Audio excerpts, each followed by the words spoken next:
So let's just talk about the AP. They were barred from the Oval Office, the Associated Press. Do you know why?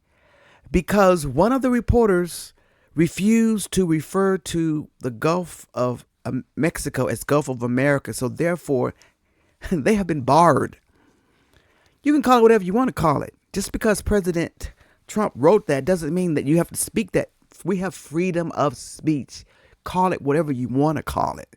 He can't make you call it. And then one of the pundits, not the pundit, yeah, one of the pundits that was on the Abby Phillips show was trying to say you need to obey. Where did that word come from? We obey the law, but obey Trump for what? An executive order, a stupid executive order, Gulf of America. So what?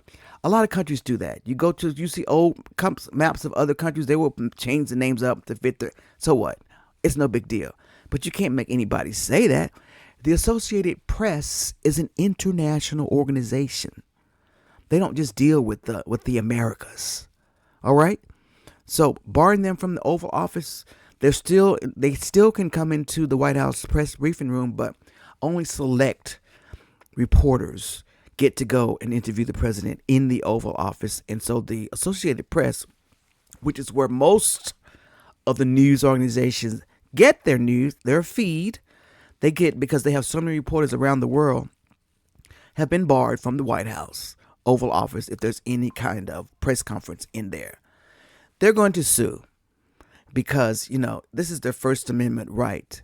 And the reasons they're giving them is really silly. So let me just read what is said here from exactly what happened. I'll just read this here, okay?